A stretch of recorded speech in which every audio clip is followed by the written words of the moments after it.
Bora lá resolver mais uma questãozinha aqui para o canal Matemática Linda. Eita, na verdade nós vamos resolver as questõezinhas desse vestibular UEL 2021. Eu peguei essa prova aí disponibilizada lá no site, né, da UEL, prova tipo 1 de espanhol, só para você aí acompanhar bem aí de acordo com as numerações de questões. Nós vamos resolver essas questões aí bem passo a passo, vamos discutir bacana aí essas questões, mas antes, deixa eu te fazer um pedido, vou te dar um alerta. Ou sei lá, não esquece, por favorzinho, de se inscrever no canal. Além de você me ajudar, aí você também vai ficar sabendo de questões como essa aqui. Claro, ativar o sininho, né? Não esquece de ativar o sininho. Questões de vestibulares, questões de Enem, concurso público, raciocínio lógico matemático, tem concursos militares, tem lives, tem aulas. Uf, tem bastante coisa aí que vai surgir no canal. Se você tiver com o sininho ativado, já vai ficar sabendo de primeira mão. Deixa eu dar uma passeada aqui pelas questões, ó, só para te dar uma ideia como é que foi aí a prova, e aí a gente consegue depois resolver bem passo a passo, acertar os detalhes aí, né, para te ajudar de alguma forma, aí você que fez o vestibular, ou se você pretende, né, fazer um vestibular, está se preparando aí para as questões. Nessa primeira questão aqui, uma questão clássica do UEL, né, onde envolve o conhecimento de funções, você precisava ter conhecimento aí de função exponencial, ou simplesmente trabalhar com aquela ideia, né, de substituição e trabalhar com limite de uma determinada função, alguma coisa que, claro, né, foi fornecida de acordo com as proposições. Na verdade, essa questão aqui tinha também que ter conhecimento de biologia, eu vou deixar aí para os meus professores de biologia maravilhosos.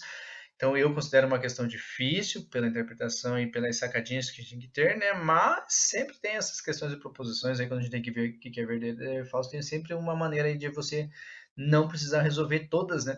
E aí a gente consegue ganhar tempo, beleza? Essa questão 7 é uma questão de probabilidade. A questão de probabilidade, né, gera problemas aí com interpretação, de que ter um cuidado, então eu nunca considero questão de probabilidade fácil. E essa questão aqui tinha uma sacadinha, porque tinha que perceber que a gente está falando de uma probabilidade condicional. Então, não acho que é uma questão fácil, não, tá bom? Essa questão 11 é uma questão mais acessível, né? Se tivesse a sacada ali do enunciado, conhecimento de potenciação, bem básica mesmo, mas tinha que ter a sacadinha do enunciado, então a gente pode considerar aí uma questão de fácil para média. Essa questão 25, dentro do que a gente trabalha com geometria analítica, é uma questão acessível, distância entre pontos, fazer a soma aí da distância entre esses pontos, aí A, B mais BC mais CD. Porém, ela era trabalhosa, né? Então não era de graça também. Essa questão 26 é uma questão clássica aí de escala, é uma questão acessível, desde que você lembrasse lá no final que tinha que converter ali de quilômetro para centímetro, porque a escala sempre é representada em centímetro. E essa questão 31, onde eu escutei um pouco mais de reclamação pela parte da interpretação, pelo receio que dá, né? Nós tínhamos uma imagem, falava de uma situação de um geômetra e dessa formulazinha aqui, dessa função trigonométrica, mas que foi fornecida. Então, se entendesse, se passasse pelo desafio aí da interpretação, né, perdesse o medo aí da imagem, que dava um certo receio, era uma substituição simples e seríamos felizes para sempre. Mas também considero uma questão difícil por tudo isso que eu te falei, beleza? Então, não esquecendo, a gente vai resolver todas as questões bem passo a passo, tá? Então, a gente vai ficar um tempo aí conversando e aí vamos acertar os detalhes aí para as questõezinhas aí dessa prova, desse vestibular da UEL de 2021. Partiu? Vamos lá! Nos últimos 20 anos, 3 vírus foram responsáveis por síndromes respiratórias agudas graves, como SARS, MERS e a Covid-19. A previsão exata do número de pessoas infectadas por um determinado vírus é impraticável. Todavia, especialistas assumem que técnicas, como a descrita a seguir, fornecem um limitante para esse número, seja R uma região afetada por um vírus.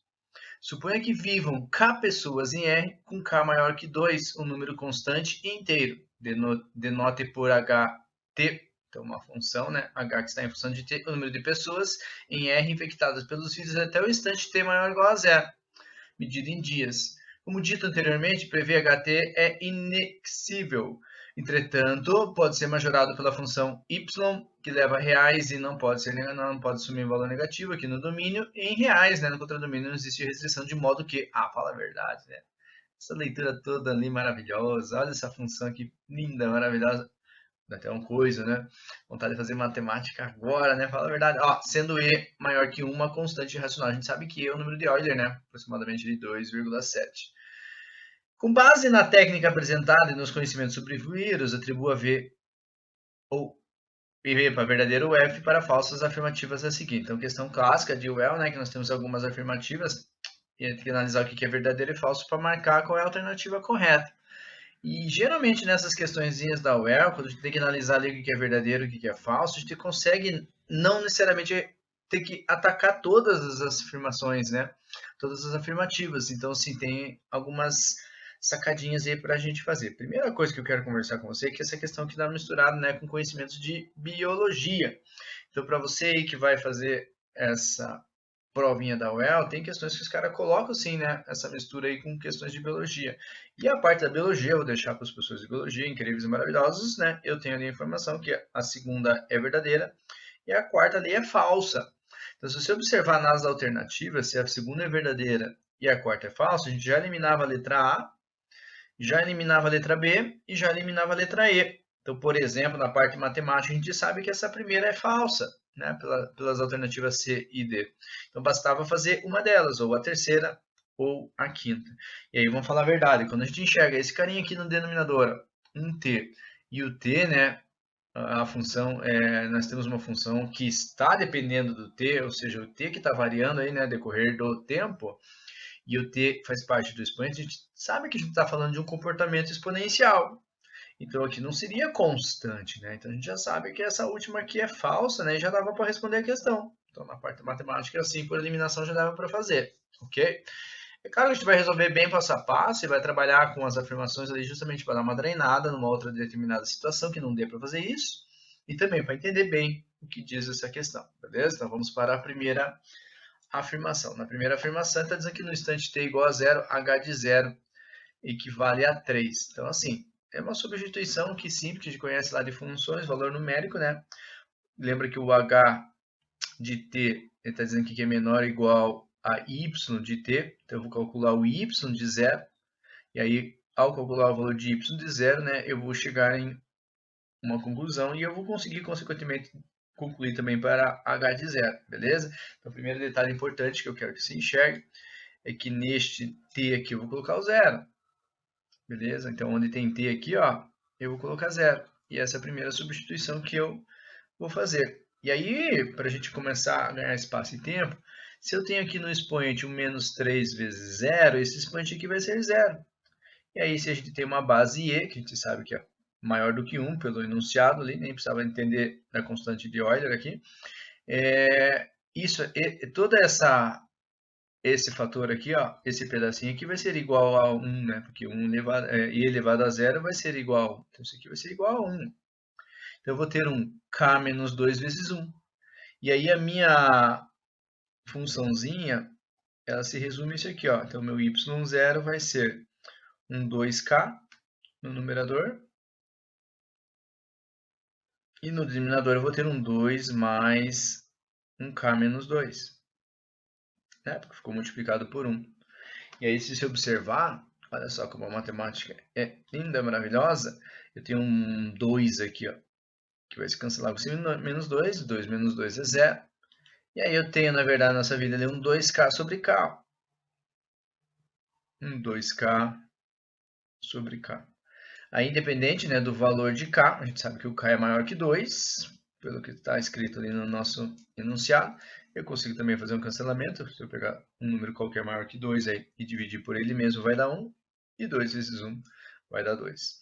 Então, nós descobrimos aqui, ó, que o meu y0, quando t é igual a zero, ele tem como resultado 2. Beleza? E se eu jogar no lugar do t aqui, ó, também um zero na função ht, então eu posso escrever isso aqui, ó, h de zero é menor ou igual a y0, que por sua vez é igual a 2. Então, se ele é menor que y0, a função h é menor ou igual à função y. E por sua vez a função y no tempo zero é igual a 2, então consequentemente h de zero vai ser menor ou igual a 2 também. E aí nunca, né, que a gente poderia afirmar que h de zero ia ser igual a 3. Então essa primeira aqui também é falsa. Para essa afirmação 3, na afirmação nós temos assim, né, em todo instante de tempo t maior ou igual a zero, vale que ht é menor que k. Eu destaquei aqui o t maior ou igual a zero, justamente para a gente criar uma estratégia de ataque a esse tipo de situação aí. eu gosto de fazer o que eu chamo de método Tatarin. Então envolve um pouco de raciocínio lógico, tem mais sacadinhas assim, e é uma maneira mais direta e mais rápida de resolver questões como essa, situações como essa, tá? Tem gente aí, não sei como é que é o caso, que não gosta, daí tem que resolver com formalismos matemáticos. Então vou trazer dos dois jeitos aí pra gente discutir isso mesmo, tá bom? Então o que eu quero que você enxergue aí? Se eu estou falando do t, né, do t maior ou igual a zero, lógico que a função está em função de t, nós temos um t que é no expoente deste e que está no denominador. E aí, independente se a gente conhecesse o tal do número de Euler, né, o tal do e, aqui no enunciado está afirmando que este e é maior do que 1. Né, e é uma constante irracional, uma constante, assume sempre o mesmo valor. O que eu quero que você enxergue aqui na verdade, né? Independente do que nós vamos trabalhar, o que nós temos aqui é esse valor de t cada vez maior, cada vez maior, cada vez maior, cada vez maior. A gente já calculou na primeira afirmação que quando esse t é igual a zero, o nosso y ali ó, vale 3. Beleza.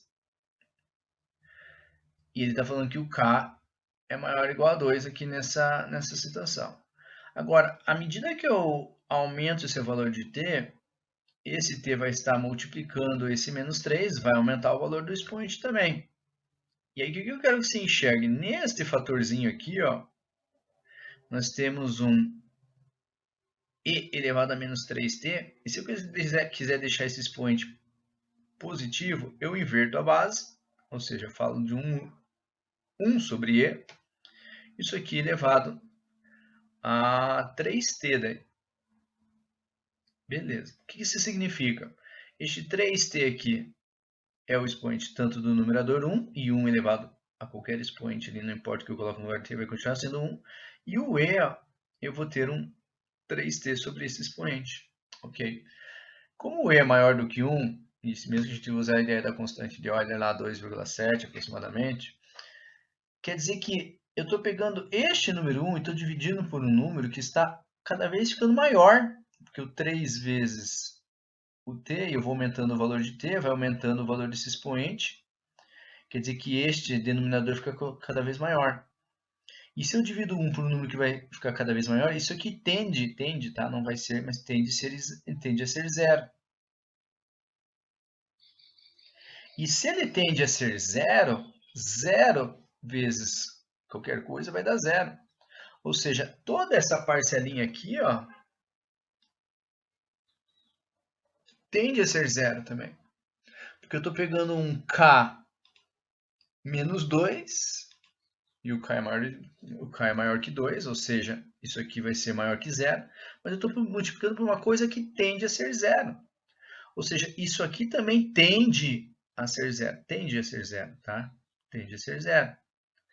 Ou seja, à medida que vai aumentando o valor de t, ou seja, o t vai tendendo ao infinito, à medida que o t vai tendendo ao infinito, eu tenho que essa funçãozinha aqui, ó, yt, vai tendendo a ser o quê? Um 2k sobre 2, mais alguma coisa que vai ser zero. Ou seja, isso aqui tende a ser k. Ele tende a ser k, né? Porque essa parcela tende a ser zero. Isso aqui é claro que a gente vai somando esse 2 aqui com alguma coisinha, somando esse 2 com alguma coisinha. Aqui, ó, deixa eu marcar aqui para você. Vai somando esse 2 com alguma coisinha, vai somando. Então aqui sempre vai ser 2 mais alguma coisinha. Então o denominador sempre vai ser algo maior do que 2. Então, por consequência, né, como ele tende a ser k, o que a gente pode afirmar aqui que essa nossa funçãozinha yt sempre vai ser um valor menor que k. E aqui a gente pode concluir que essa informação é verdadeira. Como eu te falei, isso aqui é verdadeiro. Tem gente que ama de paixão, como eu amo, essa ideia de usar o raciocínio lógico. Tem gente que não gosta de jeito nenhum. Se você não curtiu, a gente vai fazer com formalismos matemáticos mesmo, não tem problema, tá? Mas aqui é uma maneira mais rápida de a gente chegar. É claro que fui tentando explicar bem passo a passo ali para você entender bem, ok? Catarina, não gostei dessa maneira. Tudo bem. Vamos fazer com formalismos matemáticos. O que eu quero que você enxergue então?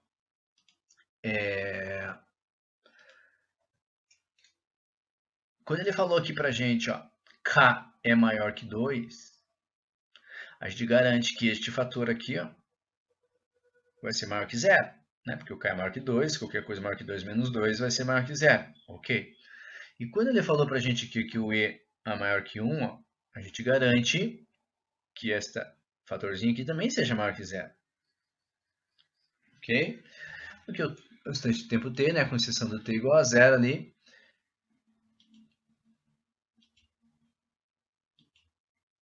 vai sofrer uma variação, né, vai tender ao infinito, ou seja, nós vamos ter sempre aqui um fator ali maior do que zero. Então, vamos escrever isso aqui, ó, esse cara aqui maior que zero, esse cara aqui maior que zero. Por que eu estou falando isso para você? Porque se cada um desses fatores aqui são maiores que zero, ao multiplicar dois números, dois valores positivos, esse produto aqui também vai ser maior que zero. Ok? Então vamos escrever isso. Então, vamos começar a nossa brincadeira. Eu tenho ali um k menos 2, que vezes o e elevado a menos 3t vai ser maior do que zero. Beleza. Só que eu quero fazer agora, deixa eu dar uma limpada aqui. O que eu quero fazer é aparecer essa expressãozinha aqui. Eu tenho que dar um jeito de aparecer esse 2k sobre 2 mais k menos 2 vezes e elevado a menos 3t, e eu tenho que fazer aparecer que isso seja menor que k. Então, a gente vai manipular essa expressão aqui que eu criei, que a gente deduziu juntos, de modo que apareça algo desse tipo aqui. Então, por exemplo, eu tenho quase já isso aqui que está no denominador, está faltando mais 2, então eu vou jogar o mais 2 aqui, ó. Vou jogar o mais 2 no lado esquerdo, eu posso fazer isso desde que eu jogue um mais 2 aqui no lado direito. Beleza? E aí eu vou melhorar um pouquinho essa situação fazendo assim, ó. Eu já tenho um 2 mais k menos 2 vezes e elevado a menos 3t maior do que 0 mais 2, que é 2. Beleza, é isso que eu tenho por enquanto. Só que eu tenho que comparar com o k. Tá? Então, uma coisa que eu vou fazer aqui agora é um uso de artifício matemático. Para depois aparecer um k, eu vou fazer essa comparação aqui, que deveria ser com um k, vou fazer aparecer um 1, que é um elemento neutro, quando a gente fala em multiplicação, para daí você enxergar o que eu vou fazer. E mesmo porque eu tenho que fazer aparecer um 2, né? Que vai dividir tudo isso aqui, ó. Então, por isso, eu vou fazer sumir esse 2 aí. E fazer sumir esse 2 aí é dividir toda essa equação aqui por 2. Como eu estou dividindo por um valor positivo, eu mantenho, né, o sinal da desigualdade. E aí eu vou ter, fazer aqui no ladinho, ó, um 2 mais k menos 2 vezes e elevado a menos 3t, ó, maior do que 2 divididos por 2 é 1. E esse aqui, este lado esquerdo da desigualdade, primeiro membro aqui da desigualdade também, eu vou dividir por 2. Beleza? Tá quase, acredite. Só que esse 2 está dividindo por 2, na verdade é o 2 que divide, né? Todo esse cara aqui. Ou seja, eu teria que inverter isso. Eu posso inverter? Claro que pode. Por exemplo, ó, se nós temos, vamos pensar assim, ó, a gente sabe que se eu tenho aqui, ó, metade é maior que a quarta parte, ok? Agora, se eu quero inverter, ó, qual é a metade? É o inverso de 1 sobre 2? É 2. Qual é o inverso de 1 quarto? É 4. Só que eu tenho que fazer com o sinal da desigualdade, inverter também. Se eu tenho que meio é maior que 1 quarto, ao inverter cada uma dos membros da desigualdade, eu tenho que inverter o sinal da desigualdade também. E aí eu vou usar isso aqui a meu favor. Eu vou inverter, vou jogar o 2 lá para cima. Então eu vou ter um 2 que divide o 2 mais k menos 2 vezes um e elevado a menos 3t menor, não esquece de inverter o sinal da desigualdade, menor que 1. Beleza. E aí, só para a gente forçar, mas é uma forçada legal, tá? Matematicamente válida. Tem que fazer um 2K aqui, ó. Ou seja, eu vou multiplicar por K o numerador. E é a mesma coisa que multiplicar por K o denominador. E 1 vezes K vai dar quanto? K. Olha a chuncheira, tá preguiçoso, em vez de reescrever. Então, o que eu provei aqui para você? O que eu mostrei aqui para você? Né? Por meio de manipulações matemáticas, eu mostrei que sim, 2K sobre 2 mais K menos 2 vezes E elevado a menos 3T, que era o que nós tínhamos aqui, ó, que sim, esse cara aqui é menor que K. E do jeito que eu manipulei, eu tô informando você, estou mostrando para você que vale para qualquer T. Ou seja, eu cheguei à conclusão, né, que o Y, escrevi aqui mais bonitinho, ó, que o Y, que está em função de T, é menor que K. E como HT é menor que isso, consequentemente, claro, né, que o HT também vai ser menor ou igual ao tal do K. Beleza? Por consequência, é isso que nós temos. Ou seja, nós temos aí uma informação verdadeira. Né? E com isso a gente já conseguiria responder a questão. Maravilha. Então, como eu te falei, né? Eu trouxe o método Tatarin, que eu acho melhor, mais rápido, e tem o formalismo matemático. Se você não gosta lá do meu primeiro método, né? Vai manipulando a informação, forçando, né? Uma forçada legal aparecer o que o cara está perguntando para a gente. Fechou? E nós vamos para a última afirmação também, que eu já conversei para você, que já falei para você lá no comecinho do nosso encontro, que esse cara aí é falso, né? Mas a gente vai formalizar isso também. Beleza? Vamos lá. Então, essa afirmação aqui a gente já sabe que ela é falsa, mas eu quero reforçar para você, método Tatarin e um método mais formal. E dentro do método mais formal também eu vou fazer o método Tatarin e um formalismo matemático maior ainda, tá? Então, é bacana para a gente discutir questões desse tipo aqui. Então, ele está falando que a função y é constante. Isso é um problema muito sério nessa questão. A gente está vendo que a função y está em função de t, e o t aparece aqui no expoente do denominador. Então, olha só para o denominador agora. Se você olhar só para o denominador, nós temos um caso típico aqui de função exponencial. E quando a gente fala de função exponencial, ela é estritamente crescente ou decrescente, então não tem hipótese alguma de ser constante. Tá? Então já dava para responder por isso, falso, acabou. Agora, como é que a gente pode trabalhar isso com os formalismos matemáticos? Aí, que nem eu falei para você, né? Daqui a pouco a gente vai mostrar um jeitinho Tatarim e também o formalismo matemático dentro desse jeitinho Tatarim. Então, primeiro, vamos organizar aqui. Ó. Eu vou usar essa primeira afirmação a nosso favor. A gente viu que h de 0 não é igual a 3, a gente viu que h de 0 é igual a 2, porque nós mostramos lá quando resolvemos essa primeira afirmação ali que o y de 0 é igual a 2. E se ele está falando que a função y é constante nos dias iniciais, eu posso pensar, então, eu posso concluir aqui, se fosse verdadeiro, que o y de 1 também seria igual a 2. Né? Y no tempo igual a 0 é igual a 2, no tempo igual a 1 é igual a 2. Ok? É o que eu quero que você enxergue. Nós temos o t na nossa função aqui, ó, y de t. Então, aparece aqui um y de t, então aparece um t aqui nesse expoente. Tá? Então, vamos imaginar que esse cara é igual a 1 agora, né? Já que a gente está falando dessa condição que eu afirmei para você, que a gente vai ver que é um absurdo. Então, eu vou ter um y de 1, ó, um y de 1, que é igual a 2, a gente vai fazer essa substituição, e aqui eu vou ter um t igual a 1, ó. Então, eu vou ter um menos 3 vezes 1. Então, isso aqui eu vou ter um e elevado a menos 3. Então, olha só o que eu estou falando para você. Um 2k dividido por 2 mais k menos 2 vezes e elevado a menos 3 é igual a 2. Daí, o que eu vou fazer? Esse cara que está no denominador, eu vou passar para o outro lado lá multiplicando. Só para a gente ganhar um pouquinho de espaço, um pouquinho de tempo. Então, vai ficar um 2 multiplicado por esse cara que está no denominador aqui. Ó. Então, 2 vezes 2 é 4. E 2 vezes todo aquele fatorzinho ali, ó, k menos 2, vezes 1e elevado a menos 3, igual a 2k. Beleza? Só passei esse denominador aqui multiplicando o 2. Nós estamos afirmando que isso aqui é verdadeiro, né? De acordo com essa afirmativa. Aí eu vou sumir com esse 2 aqui, ó, nos dois lados da desigualdade, da igualdade, dividindo toda essa equaçãozinha aqui por 2. Dividir toda essa equação aqui por 2.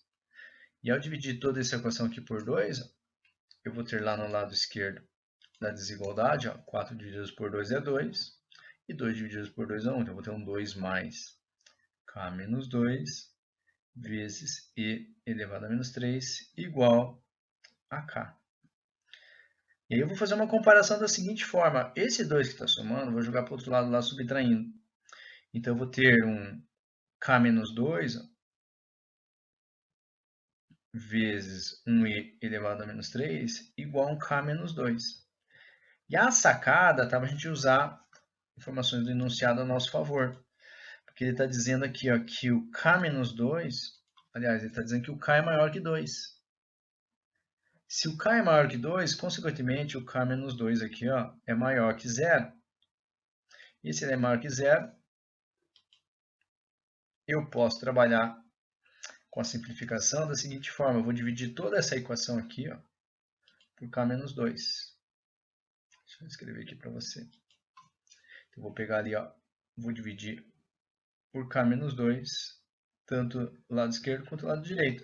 Então, esse K menos 2 ao dividir por K menos 2 vai se cancelar, e no lado direito também. Ó. Então, a gente vai ter uma simplificação, algo mais simplificado da seguinte forma. Eu vou ter no lado esquerdo da igualdade, lá no primeiro membro, 1e elevado a menos 3, e no lado direito, 1. Aqui eu quero falar do jeitinho da Tarim também, método da Tarim. A gente sabe que e é maior que 1. Se é maior que 1, a gente já sabe que isso aqui é um absurdo. Isso aqui nunca vai ser 1. Tá? Agora vamos supor assim, não, Tataré, eu quero ver, já que estamos falando de formalismos matemáticos, eu quero ver como a gente resolveria isso. Se o E é maior que 1, ó, eu posso jogar um log na base E nos dois lados da igualdade. É claro que a gente tem que fazer uma homenagem a log. Hashtag log lindo. Escreve hashtag log lindo na tua prova, hein? Senão não vai dar boa, tô avisando. E aí, ao jogar um log na base 3 nos dois lados da desigualdade, eu vou fazer isso justamente porque aí eu consigo trabalhar lá com consequências da definição de log. Então eu vou ter um log de 3, na base 3 de E elevado a menos 3. E no outro lado da igualdade eu vou ter um log de 1 na base E. Por consequência da definição, pensando em definição, nós sabemos que quando nós temos um logaritmando, que aqui no caso é o E, igual à base, o resultado é o próprio expoente. Então, o que tem no lado esquerdo da igualdade, o resultado é menos 3. E nós sabemos também que quando nós temos um logaritmando igual a 1, o logaritmo é 0, dependendo da base. Então, eu cheguei na brilhante conclusão, ou não, só que não, que menos 3 é igual a 0. E se eu cheguei nesse absurdo aqui, acho que a gente confirma que essa afirmação aí também ela é falsa. E se ela é falsa, nós vamos marcar como alternativa correta a letra C. Leia o texto e analise o gráfico a seguir. Foi realizado um estudo para compreender as características de pacientes que morreram de Covid-19. Os dados foram coletados a partir de 150 óbitos ocorridos dentro das fronteiras de Wuhan, na China, entre os dias 21 e 30 de janeiro de 2020, decorrente do novo coronavírus. A partir desses registros, foi elaborado o gráfico a seguir, que exibe o percentual desses óbitos cujos pacientes sofreram de determinada comorbidade.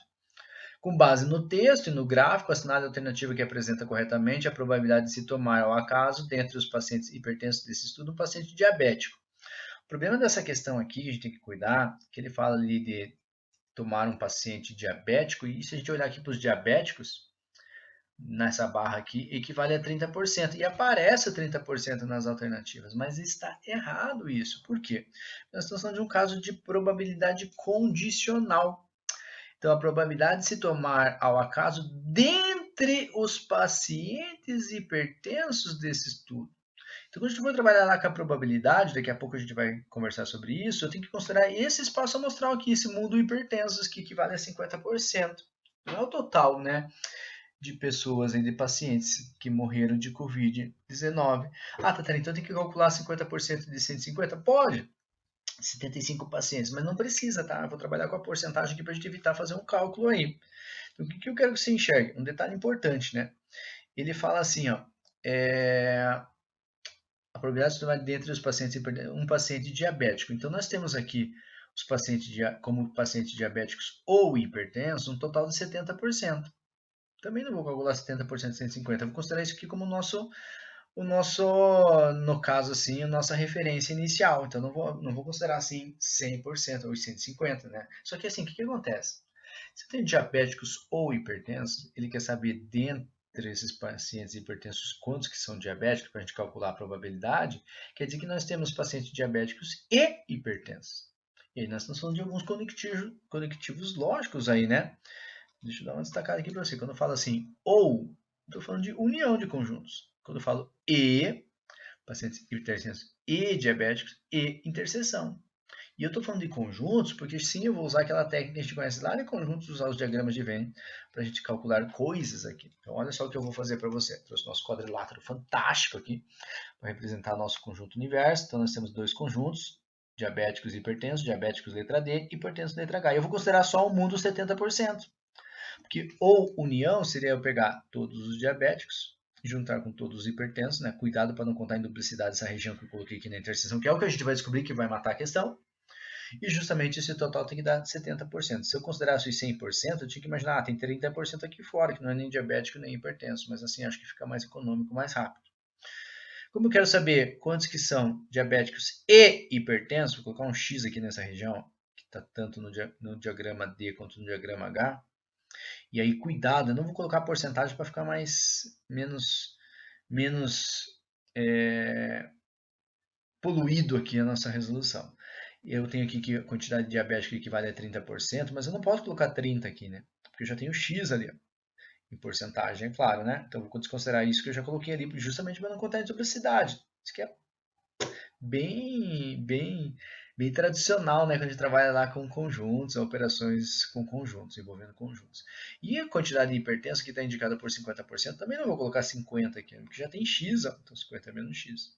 Aí o que acontece? Se eu pegar cada um desses pedacinhos ali, ó, o 30 menos X, mais o pedacinho X, mais o pedacinho 50 menos X, isso tem que dar o total ali, que é o 70%. E aí nós temos aqui, ó, um menos X cancelando com mais X. Beleza? Eu tenho um 30 mais 50, que é 80. 80 menos x é igual a 70. 80 menos quanto que é 70? É 10. Então, a gente descobriu que esse x aqui é igual a 10. Se esse x é igual a 10, ó, eu vou colocar um 10 aqui no lugar do x, nós vamos ter um 30 menos 10, nós vamos ter um 20. Lado esquerdo, um 50 menos 10, 40 no lado direito. Em porcentagem, deixa eu reescrever isso aqui para você. Ó. Então, 10%, 20% e 40%. Por que eu fiz isso? Porque quando eu vou trabalhar com a probabilidade, ele quer saber qual é a probabilidade de se tomar caso dentre os pacientes hipertensos. Então, esse aqui é meu espaço amostral, que é justamente os 50%. Um paciente diabético. Ou seja, tem que ser diabético e hipertenso. Diabético e hipertenso equivale a 10%. Então, nossa probabilidade vai ser a razão entre os diabéticos, que são hipertensos, em relação ao total de hipertensos, que vai ser um total de 10% sobre 50%. E por que eu já marquei 20% ali na alternativa? Porque 10% de 50%, você pode pensar assim, seria a mesma coisa que se eu calculasse assim, ó, 10 de 50. E porcentagem do denominador tem que ser 100. Multiplica por 2 numerador, multiplica por 2 denominador, 20 de 100, que é 20%. Por isso que a alternativa correta é a letra B. Tá? Para quem não curte trabalhar com diagrama assim, nós temos uma formulazinha, né? Uma relaçãozinha que dá para trabalhar lá com o número de elementos de um conjunto. A gente fala assim, ó, número de elementos da união entre dois conjuntos. Aqui no caso seria o conjunto D, união com o conjunto H. Equivale ao número de elementos de um conjunto mais número de elementos do outro conjunto menos a interseção entre esses dois conjuntos aí. Deixa eu só melhorar ali que eu fiz caquinha.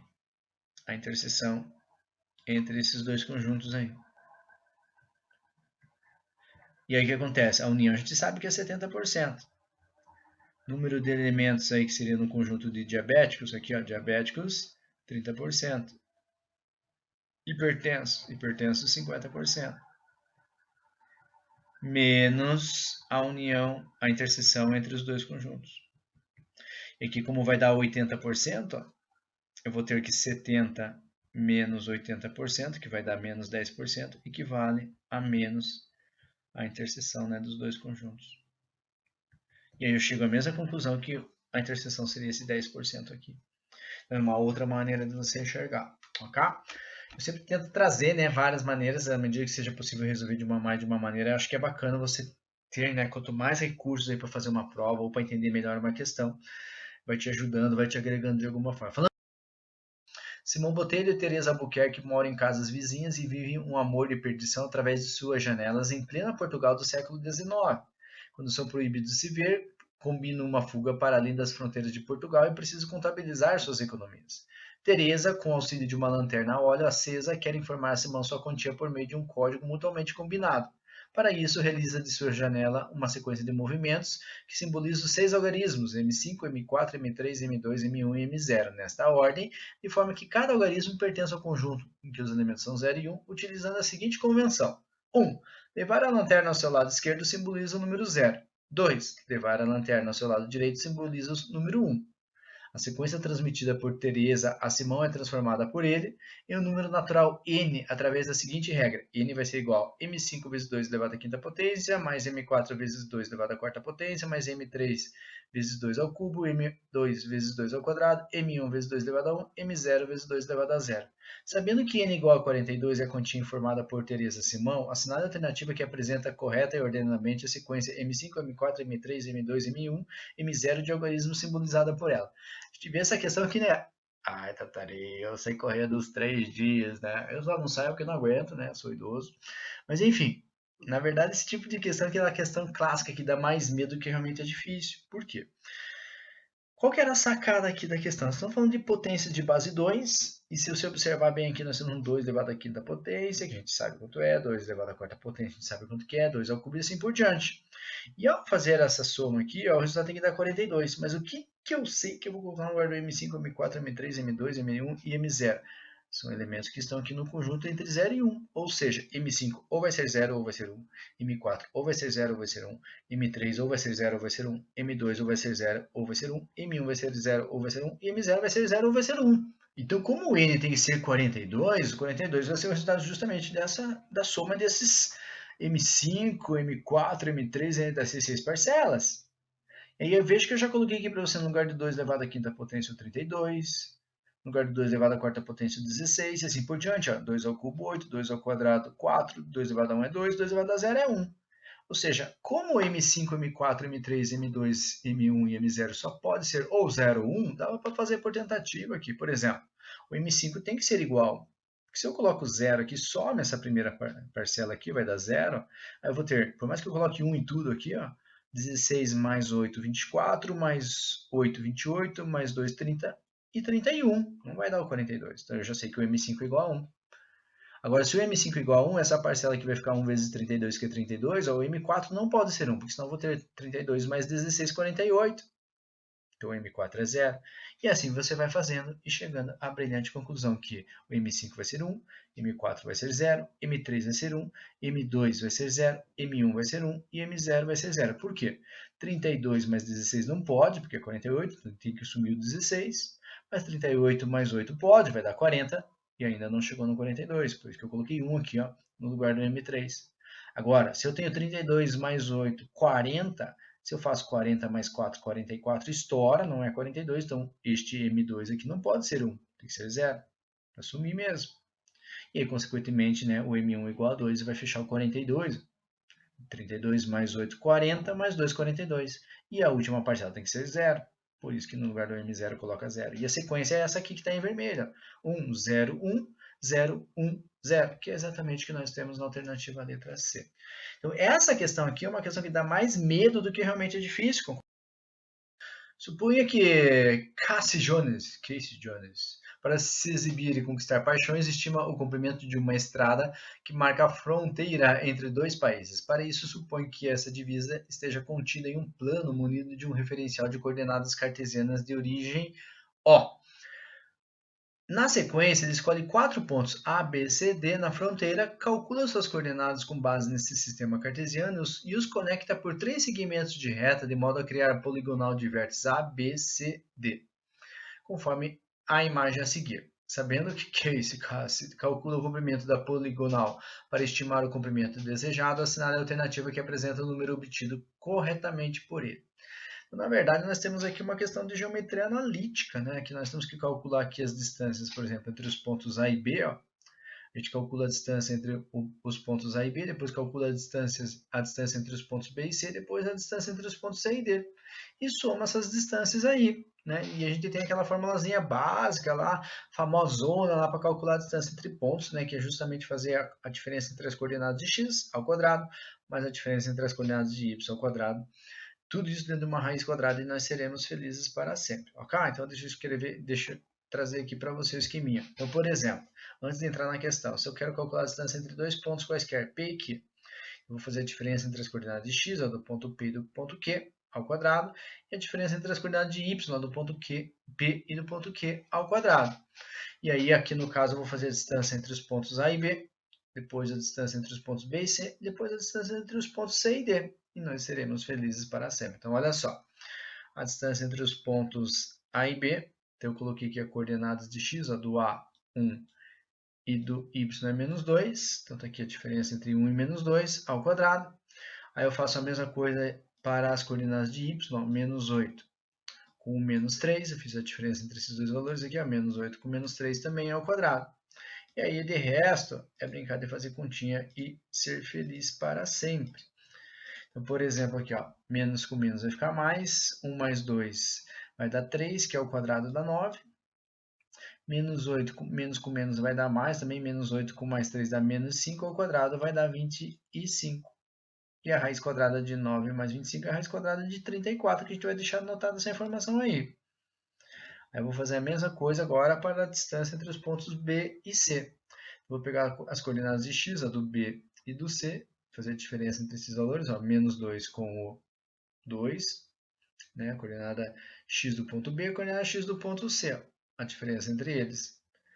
E aí esse aqui vai ficar menos 2 com menos 2, menos 4 ao quadrado, que é 16. Aí eu vou fazer a mesma coisa para o y agora, né, pegar aqui o menos 3 do y do B, 4 do y do C, que é menos 3, a diferença com 4, menos 3 com menos 4 dá menos 7 ao quadrado, que é 49. E a raiz quadrada de 16 mais 49 é a raiz quadrada de 65. Na verdade, quando a gente fez o primeiro aqui, já dava para responder, né? Que é o único que aparece a raiz quadrada de 34, né? A não ser que conseguisse cancelar de alguma forma, que não é o caso, né? Não é o caso, não teria como. E aqui, né, a diferença entre as coordenadas aqui entre os pontos C e D, né? Pego as coordenadas de x, ó, 2 com menos 6, faço aqui a diferença de 2 com menos 6, menos com menos vai ficar mais, 2 mais 6 é 8, que é o quadrado dá 64. A mesma coisa que as coordenadas de y, né? Ó, 4 com 7, 4 menos 7 vai dar menos 3 ao quadrado, que é 9. E aí eu vou ter 64 mais 9, 73. E aí, na verdade verdadeira, nosso trabalho era somar esses três valores aqui, né? Que seriam as três instâncias, raiz quadrada de 34, mais a raiz quadrada de 65, mais a raiz quadrada de 73, que é exatamente o que nós temos na alternativa letra E. Tá? Então, dentro de geometria analítica, isso aqui é uma questão de boa, né? Mas ela é trabalhosa, chatinha, tinha que fazer cálculo, cuidar para não errar sinais. A figura a seguir mostra a maior fronteira entre dois países do mundo, o Canadá e os Estados Unidos. A sua distância total é de aproximadamente 9.000 quilômetros. Considerando as medidas em centímetros ilustradas na figura, assinale a alternativa que apresenta corretamente a escala da representação. Uma questãozinha de escala, a gente estuda, né, no que eu chamo de matemática elementar, as razões matemáticas, e uma das razões famosonas é a tal da escala, que vocês também trabalham em geografia. Tá? E aí, relembrando, né, quando a gente fala de escala, a gente está falando da razão entre dois números, entre duas grandezas, né? A medida no desenho, na realidade. No caso aqui eu coloquei figura, já que ele mencionou a palavra figura. Então, o que nós temos ali se fosse representar a medida na figura, né? E na figura eu teria que fazer o somatório dessas medidas aqui que apareceram. Ó, 4 mais 3, 7, mais 6, 13, mais 2, 15. Então, a medida na figura equivale a 15 centímetros. E na realidade, ó, isso equivale a 9.000 quilômetros. A gente só não pode esquecer, por favorzinho, anota, coloca no seu coração, que quando a gente fala em escala, a gente está comparando centímetro com centímetro. E a gente tem que cuidar aqui para não cometer o erro de não transformar quilômetro em centímetros. Antes, eu vou escrever na anotação que nós temos, nas alternativas, que é a mais comum para a escala mesmo, né, 15 centímetros para 9.000 quilômetros. E outro detalhe importante que eu vou simplificar isso aí.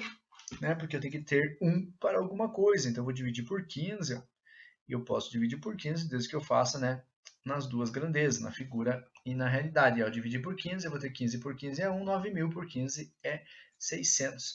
Ou seja, eu tenho ali uma representação de 1 centímetro para 600 quilômetros, que eu vou ter que transformar em centímetros. Como?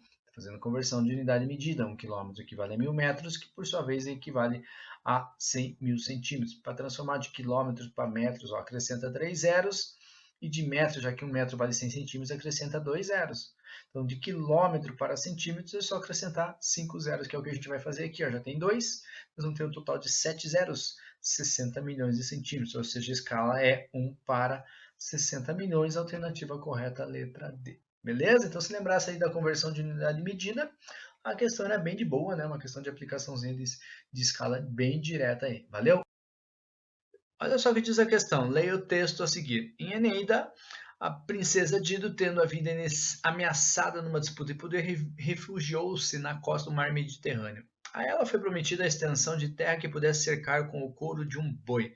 Diz o poema que preparou com ele uma longa e fina correia e que, estendendo-a como uma porção de circunferência, delimitou terra ao longo da costa de modo a obter a maior área possível, dentro da qual foi erigida a cidade de Cartago. Ali tem uma adaptação, onde foi adaptado. Então, olha só. Na verdade, o que nós temos de comando em questão está a partir de, ó, mesmo desconhecendo detalhes, um geômetra deseja calcular a área da porção de terra que a princesa cercou. Para este fim, considera S a reta que representa o litoral, R a circunferência de raio R maior que zero e centro O. MN a interseção de R com a reta S, o ângulo MON medido em radianos, isso aqui é importante, radianos, e P o comprimento da correia de couro, conforme o esboço a seguir. Beleza? Tá ali todas as indicações para você na imagem. Aí ele fala assim, o geômetra encontra a área A, que está em função de alfa, na região achurada, onde A pertence ao intervalo, que está de 0 até π. Olha só, intervalo de 0 até π, que leva em reais, que é dado por... Nós temos uma funçãozinha, uma expressão linda, maravilhosa, dá até vontade de fazer matemática agora, Tatarinha, tenho certeza absoluta. E vamos ver o que o cara quer da gente. Em seguida, pesquisando mais detalhes, descobre que Dido delimitou terra de modo a formar um semicírculo, sabendo que o geômetra utiliza essa informação e a função A para calcular a área desse semicírculo, assinado a alternativa que apresenta corretamente o número obtido por ele. Gente, ele falou que para encontrar a área A, vou dar uma destacadinha em algumas coisas aqui para você. Na região achurada, nós temos essa funçãozinha aqui. Beleza. E ele está falando em semicírculo, não esquece que eu já tinha indicado para você, nós estamos falando em radianos, tá? Quando a gente fala de semicírculo, nós não estamos falando de uma volta completa, não. Nós estamos falando da metade de uma volta. E metade de uma volta, nós estamos falando de um arco de 180 graus. Então, quando a gente fala em semicírculo, nós estamos falando em um arco de 180 graus, que em radiano é π radiano. Ou seja, o que nós temos que fazer? Pegar aonde tem o alfa aqui, ó, colocar o π radiano. Onde tem o alfa aqui, ó, colocar π radiano. Onde tem o alfa aqui, colocar π radiano. Era isso que nós tínhamos que fazer. E aí, aqui também, né? Opa, vamos complementar. Vamos complementar. Beleza, então. Beleza, então. O que eu quero te chamar a atenção? Se a gente for começar a fazer esse cálculo, vou fazer aqui embaixo, tá? Eu vou ter aqui, ó, a minha área. O arco de π radiano vai ser p ao quadrado sobre, e aqui vai ficar 2π menos π, π ao quadrado. Vou deixar indicado aqui. Aí nós tínhamos que ter a sacadinha e lembrar que seno de π é seno de 180 graus, e seno de 180 graus, sempre quando o seno está no eixo x, ele é zero. E se eu dividir 0 por 2, vai ficar zero. Então, essa parcelinha aqui zerou. E a segunda parcela aqui nós temos é menos π sobre 2 mais π. Então, é metade de π tirando do π, vai sobrar só metade. Então, isso aqui vai ficar π sobre 2. Beleza. E aí, olha só que fantástico, que incrível, que maravilhoso. Eu vou cancelar este π que tem aqui em cima com um dos π que tem aqui embaixo. Então, vai sobrar só um π aqui embaixo. E veja que, de resto, era só brincar com a parte da matemática elementar. Então, a nossa área, né, do semicírculo vai ser o quê? Π ao quadrado, vai ficar vezes 1 aqui em cima, então fica só π ao quadrado. E no denominador tem π vezes 2, ou 2π. Dá uma olhada nas alternativas. Alternativa correta. Peraí, não saia. Antes de sair, não esquece de curtir, por favor, o vídeo. Olha o trabalho que deu. Né? Espero que tenha te ajudado. Por favor, curta o vídeo, faça algum comentário. Quero saber se realmente te ajudou. Desejo bons estudos e até a próxima. Tchau!